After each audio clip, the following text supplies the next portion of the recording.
some questions that have been prepared, and also open it up to the audience.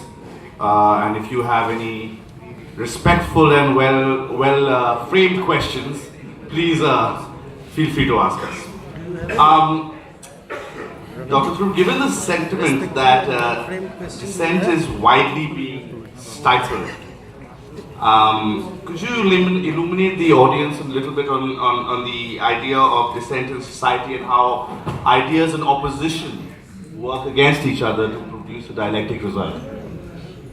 Right, I mean the entire point about dissent, I think Deepika said it rather well that, Buddha was a dissenter. Today he's revered. If you look at yesterday's dissenters in many societies, they are the heroes of today and tomorrow. And therefore dissent cannot always be suppressed. This whole idea in our country now that those who rule us are prepared to dismiss certain kinds of opinions as anti-national, as if they alone can decide what is national and what is nationalist. That is simply not the way in which democracies function. Democracy is a reflection of the entire nation, of all shades of opinion in it. If there is an orthodoxy, there should be a dissenter too. The fact of the matter is that in our society, we are very much keen on promoting conformity. And even within opposition parties, there is perhaps sometimes too much of an emphasis on conformity. So it's very important for us to remember that we need to have different points of view freely aired if we are going to be considering ourselves democratic. It's actually very pertinent you should say that, because the next question is about contrarians. We increasingly find that contrarians are labeled as anti-national. And if you hold an opposing view, then what the general feeling is, you're a Naxal, you're an anti-national, and you're looked down upon. So what do you think of contrarians, and who's your favorite contrarian? You can't say Chomsky. No, actually, my personal favorite was a man called Christopher Hitchens, who was a friend of mine. Christopher Hitchens is now passed away, was an absolute contrarian in that he deliberately took unfashionable positions.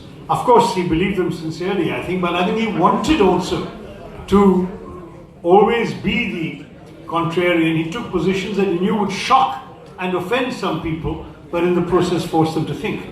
I'm sorry to say in Kolkata that he's the author of the famous attack on Mother Teresa, the missionary position, which was a very strong attack on her. He attacked many other legendary figures.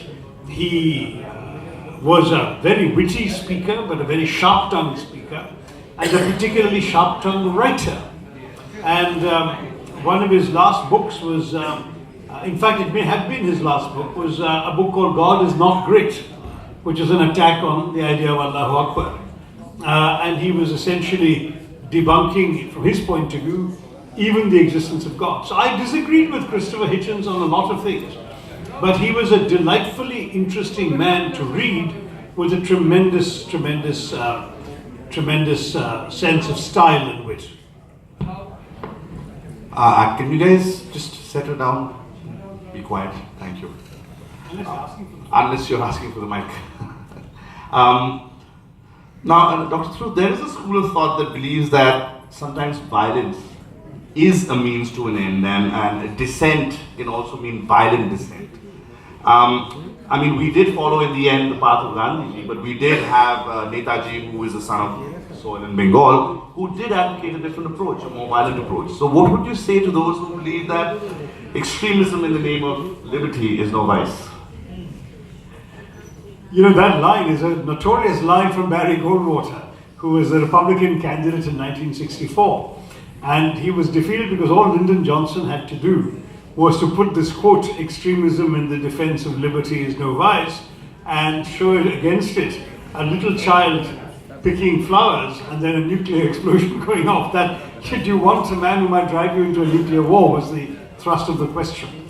So very clearly, that is not a line that has been particularly appreciated elsewhere. I don't agree. I have a tremendous amount of respect for Gandhiji's idea that means and ends have to be in congruence with each other. Gandhiji took the very strong position that you cannot fulfill a noble end through an ignoble means. And therefore, while throwing the British out of India is a noble aim, the moment we had the violence in Chauri Chaura and the police station was burned and people were killed, Gandhiji called off the agitation. Because he felt that the use of these means had vitiated the ends. I think that was a profound insight. I don't think we should accept the contrary idea that all's fair. As long as your ultimate objective is good, you can lie, cheat, kill to get there. That simply is not moral. That was an excellent answer, sir. Any questions from the audience also? Yeah, we will now open it up for questions from the audience. Is there someone who would like to ask? Yes, the lady in the red shirt. Can you bring the mic, please? The lady in the red shirt. Okay, I'll come back to this gentleman in orange later on. He's been asking for the mic. Dr. Tharoor, can you hear me? Yeah, I can hear you. Okay. Sir, I'm a fellow of public policy at the Citizens of Public Leadership. And in lieu of 4 judges coming out recently, I have to bring up the question of whistleblowers in dissent and democracy. What will be your recommendation, policy or otherwise, which will strengthen our Whistleblowers Protection Act and make sure that they're not silenced? Sorry, which would strengthen the? Which will strengthen the Whistleblower Protection Act. The Whistleblower Protection Act. As you know, we passed it when UPA was in power. We passed it in the Lok Sabha. It never got passed thereafter because it was towards the end of our tenure. We are very much in favor of strengthening that act. It's tough on whistleblowers because very few whistleblowers have the courage to blow the whistle. Often their jobs are at threat, their livelihoods, their family security, and so on. In countries, for example, in the West, in the US, a whistleblower often ends up having to be given permanent protection, often a wholly new identity, a wholly new fictitious past address, etc., in order to save their lives from the kind of people they have to blow their whistles against. So whistleblowers definitely require the full protection of the state. And we will be very much happy to see the act strengthened. In fact, if you have any specific language you have in mind to strengthen the act, why don't you send it to me at office@tharoor.in. I'll look at it and maybe one can try and push it through the route of a private member's bill. Thank you. That sounded suspiciously like you were getting Dr. Through to do your homework. The gentleman in the orange t-shirt, please. Thank you, Mr. Tharoor, for giving me this opportunity to ask you a question. That is today's topic, free speech and democracy. In democracy, there are 2 main pillars. One is the parliamentary system, another is the legal system. Don't you think the prominent personalities who have the power to motivate and to divert the people should have controlled the freedom of speech? Where, if I take example of Modi ji, where to criticize the development of Congress era, rather he is criticizing ex-PMs, which is not a good thing in our opinion, as all the people under the democracy may be confused that what is going on. On the other hand, where the legal system, the judges certainly come up with their own free speech, where the pillar of the main constitution, which is a legal system, where most of the democratic people have faith till now. They are being even confused now that what is going on, because they are not having 2 sides of the coin. Only one side of the coin is open to them. So freedom of speech and democracy, aren't you think that these kind of people who are holding that much power should be more conscious while using any statement or comment? Yes and no. It's an interesting question you raise, because the fact is that we do want people to feel respect for our institutions and thereby value our democracy. But that doesn't mean that we can afford to place anybody beyond the purview of criticism. To say that criticizing the CM or the PM confuses the people is like saying that they should be above criticism, and that can't work in a democracy. In a democracy, everyone in an elected position is throwing themselves open to that kind of legitimate criticism. And to my mind, we already have a problem in our current situation where, very sadly, the ruling party is identifying itself as the government, and the government is identifying itself as the nation. So to be against the ruling party is to be anti-national. To my mind, this is simply not reasonable. It is entirely possible in a democracy to be strongly critical of the government and its policies while doing so in the interests of India, because the government will come and go. India will always be there. And we are not just citizens of a particular republic voting for or against a particular party to be the government. We are also constituent elements of this great idea called India. And that gives us certain rights. Ultimately, India will outlast us, will outlast any political party in power or in opposition today. And we have to safeguard that idea. We have to safeguard that country by standing up for the values, principles, ideas that matter. So if tomorrow a prime minister or a chief minister behaves dishonorably or undermines those values, of course we should stand up and criticize them. And I don't think it's right to imply that that would sort of confuse the public and thereby it would be wrong to be allowed to allowing it. You know, we are not a monarchy where to criticize the king is a sin of lèse majesté. That sort of thing doesn't exist anymore. We are not only a democracy, we are a democracy in which former monarchs have become democrats, good for them. And I must say that at the same time, their position now is validated by the votes of the people. That's how democracy works. So, to my mind, you should accept that nobody is beyond criticism. If the criticism is ill-founded or wrong, there are ways of responding to it. But to deny them the right to express the criticism is not acceptable. Actually, I have a quick follow-up to that. So, actually, with regard to institutions, you found Mr. Modi launching a broadside on Pandit Nehru in Parliament recently. Can you just tell the audience a little bit of how Pandit Nehru dealt with dissent? Like, even his choice of president wasn't. He wanted Gopalachari, and there was the other fellow. So, what would you say about Pandit Nehru's role in dissent? No, Pandit Nehru was a totally different animal from our present Prime Minister. In fact, when he was attacked repeatedly by the cartoonist Shankar, who used to paint, used to draw these cartoons making fun of Nehru. Nehru met him at a reception and said, "Don't spare me, Shankar."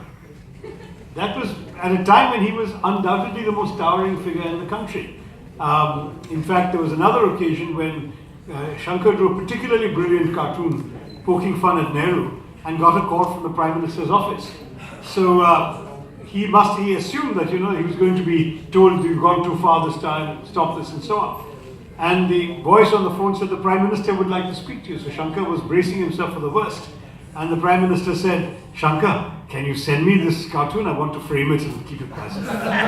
So this is the kind of attitude to dissent that Nehru had. He lived in more democratic times, perhaps. His instinct when crossed was to offer to resign. That's the instinct of a Democrat. You can't imagine Mr. Modi ever offering to resign. If somebody disagreed with Mr. Nehru, his attitude was, "Fine, you think you can do it better than me? I'm happy to resign and go walk in the mountains." And everyone said, "No, please don't go, we need you." That was the difference. And in fact, to my mind, the comparison really doesn't even begin, let alone end with it. This young lady right here, would you like to ask us a question? Good afternoon, Dr. Tharoor. I am Anvesha Hazra from the Department of International Relations, Jadavpur University. It is being observed that there is a growing tendency of branding dissent as anti-national to illegitimize it. Therefore, there is a need of the masses to clearly comprehend the meaning of anti-national in the present global order. So, according to you, how the fine line between nationalism and anti-nationalism can be described? Well, it's a line that has to be drawn by each of us with some sensitivity. But to my mind, our present government is drawing it in the wrong place. Let's be very honest. When you say, for example, that there is a litmus test about patriotism, that you have to say Bharat Mata Ki Jai. I'm happy to say Bharat Mata Ki Jai. But if a Muslim friend of mine says that in his understanding of his faith, he cannot deify the nation as a goddess, and therefore he will say Jai Hind, he will say Jai Bharat, but he will not say Bharat Mata Ki Jai, I believe our democracy and our constitution give him the right not to say it. To my mind, this is extremely important. Now, a person who says that is then accused by the ruling party of being anti-national. Why is he being anti-national? He is actually defending a value and a principle given to him by our constitution. So he's not being anti-national. What will be anti-national, for example, is saying that India should no longer be a democracy. What should be anti-national is saying that all the minorities have no place in this country and that it should become a Hindu Rashtra. That's anti-national. What's anti-national is betraying this country to a foreign power, is laying ourselves open to attack from foreign countries. All that is anti-national. This is not anti-national. Saying that the government or that the emperor has no clothes is not anti-national. It is anti-emperor, not anti-national. Dr. Tharoor, here's a question. Sorry. Good evening, Dr. Tharoor. Considering your non-political career at United Nations, you came back to this country and you joined politics. So, what inspired you to join Congress Party? And could you please illuminate us with some dissent and democracy being practiced within the Congress itself, as a political organization? Right. Okay. Very good question. You're right. I had not only been non-political, in fact, many times I had been a critic of every party in the country, because I was free to express my own opinions, and my opinions were critical at different times in different parties. I was critical of the BJP in the Ram Janmabhoomi movement and the introduction or injection of communalism into the national discourse. I was critical of the communists because of their frankly backward-looking policies, and I was critical of the Congress over the emergency. I was critical over the 1984 riots. So it's not that I was previously an uncritical supporter of any one party, but after the liberalization of 91 and the transformations we saw in the Congress around the turn of the millennium, I was leaning, in any case, far more towards it than to any other party. When I decided to leave the UN after my unsuccessful bid for the Secretary Generalship, all of these three major political tendencies approached me. In fact, a former minister in the Vajpayee government came and sat in my office in New York saying, why don't you join us? And I said, come on, you know my views on many of the things you guys are doing. He said, yeah, but that doesn't matter. Why would you join the other people? They're a dynastic party. You have the wrong surname. You will never rise. Come with us. We will recognize your merit. I said, look, if I were to join any party, I would be on the basis of agreeing with their principles and beliefs and so on. And at this stage, I've not made any decision to join any party. But I don't agree. Respectfully, I don't agree with many things that you tell me. Then I had an invitation from the left in my home state, but the left not only was mired in 19th century ideology, but it had been actually against, it had been wrong in pretty much all the major developments that have transformed the fate of the poor in our country. The left claims to be for the poor, but they obstruct every advance that will help the poor cease to be poor. And there's a reason for that, because when the poor cease to be poor, they won't vote for the left. So the result is, for example, that the left opposed the introduction of computers into the country. When Rajiv Gandhi first brought computers into government offices, the left organized Gunda squads to go and smash those computers. In Kerala, in Calcutta, in Bombay, in Delhi, all of this happened. When mobile phones were to come, the left opposed the introduction of mobile phones, saying they'd be a plaything for the rich. They didn't realize the mobile phone would be a great instrument for the empowerment of the poor, of the underclass. But the left has consistently been wrong on pretty much everything, and 15 years later they realize they've been wrong. Their heart is in the right place. They really want to help the poor, the marginalized in our society. They are truly secular, they don't support communal bigotry. But they're wrong about most other issues, and they're wrong about the timing of most of their stands, so you can't have much sympathy for them. And the Congress may have had mistakes in its past, but it's been courageous enough to admit those mistakes. And what is more important is those don't look like the same mistakes that they've committed anymore. Certainly, in the 90s, when we saw the dangerous tendencies unleashed by the Ram Janmabhoomi movement, Congress became the party of democracy, the voice for freedoms within India, rather than, as it had been during the emergency, a voice for stifling dissent. It became a voice for the alternative point of view, for a more liberal understanding. And to my mind, I was looking for a political party that would be liberal in all senses of the term. I'm personally somebody who has been liberal in my own makeup as an individual, not just politically, not just in terms of economic ideas. I do believe in liberalization and the freedom of people to function in our economy.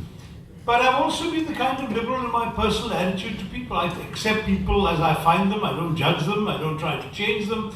I feel they have the right to be and become what they want to be or become, and to say and do what they want to say or do, as long as they don't harm others. That's my very simple philosophy in life.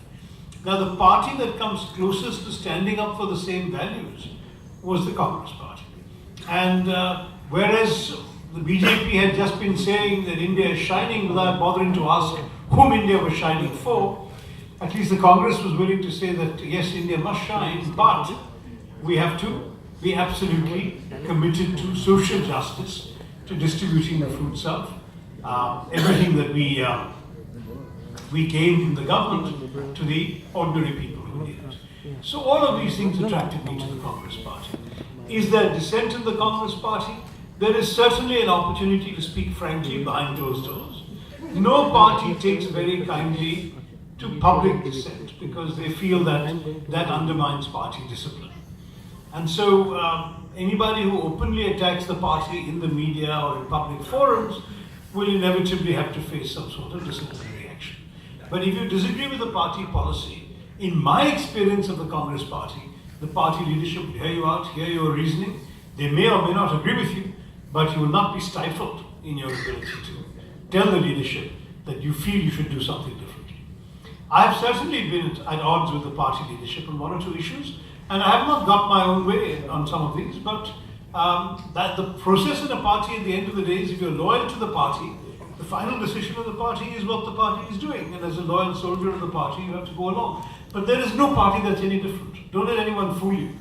If the BJP claims to be more liberal, you'll be really in for a good laugh.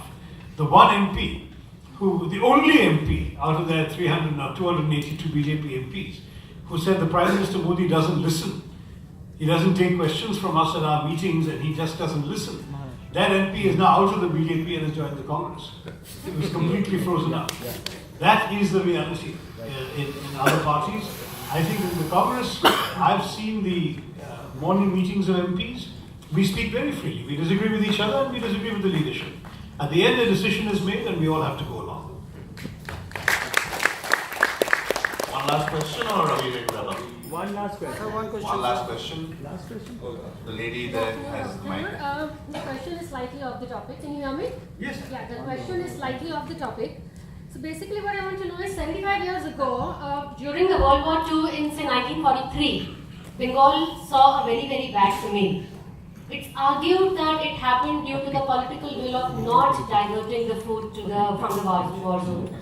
So now since you're sitting in Bengal, the epicenter of the famine, so what according to you, and when more importantly according to you, should be the reparations given to the state of West Bengal by the British for this incredible humanity that they actually incorporated to Bengal? Because I think it's high time, 7 decades. We deserve this. So first of all, you're totally correct that the British were entirely to blame. They had been to blame from the very beginning. In fact, the 35 million Indians died totally unnecessary deaths because of famines the British could have prevented but chose not to prevent. The British had 3 principles to their famine policy. The first was that one shall not interfere with the laws of the market. If there is a drought, too bad. We will still procure grain from those areas and ship it to London for the bread baskets of London. That's more important to us, and that's the law of the market, Adam Smith. Secondly, they say that if they believed sincerely that if the land could not sustain the population that was trying to live off it, the Malthusian principle, then people must die in order to restore the correct balance. And the third principle was one of Victorian fiscal prudence, which is that thou shalt not spend money thou hast not budgeted for, and thou will never budget for a family. So this was the cruel set of policies. And in fact, what was awful was they believed also that charity encourages idleness. And so the old Indian practice that when people were starving, the Maharajas, the landlords, the rich used to give them assistance, waive their taxes. The British refused to do any of that.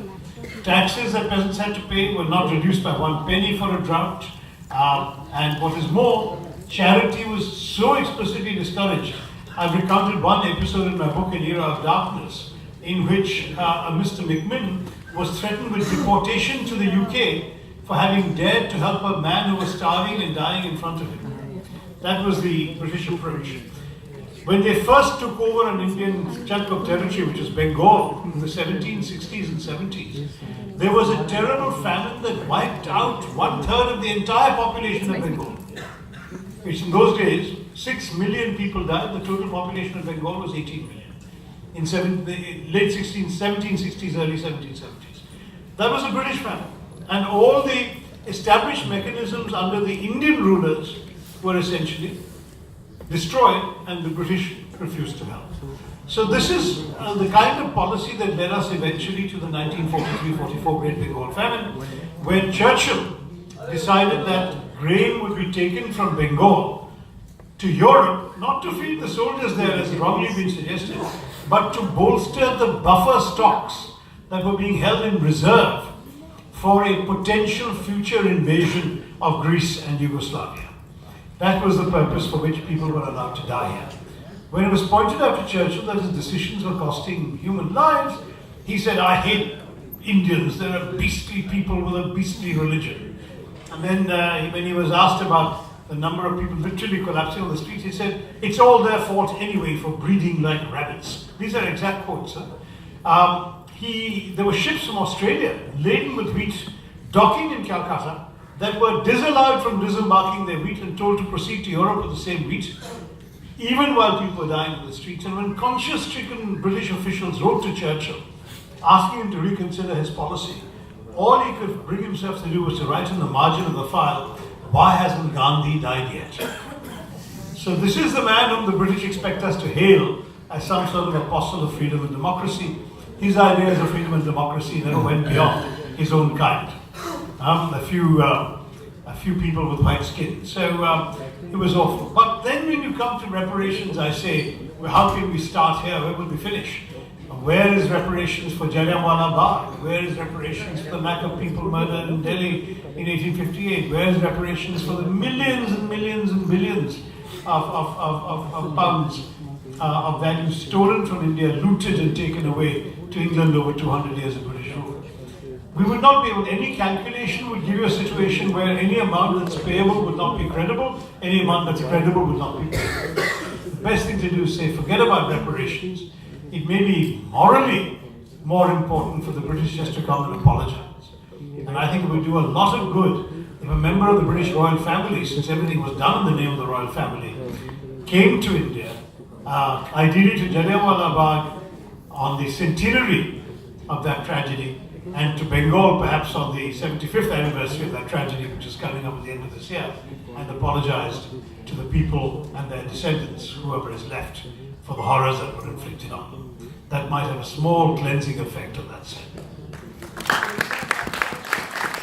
Thank you everyone. That almost concludes our program. Sorry we don't have any time for it. There are people waiting outside. I'm very sorry, I apologize. Now we will have closing remarks by Mr. Sumit Bhatt. Very brief closing remarks, please. Yes, Doctor. Good afternoon, everyone. Leaving the hall before the show ends is also a disadvantage. Give us a few minutes, sit down. Please settle down, please settle down. We're going to wrap up in 5 minutes. Please settle down. So I'll just take 2 minutes of your valuable time. So as we come to the end of a wonderful, enriching and exemplary expression of words, I would like to thank on behalf of AIPC West Bengal, I would like to thank Dr. Tharoor for giving us his valuable time. I'd like to thank dignitaries present here on the dais and dignitaries there in the first row. Thank you so much everyone for joining us here. This gives a lot of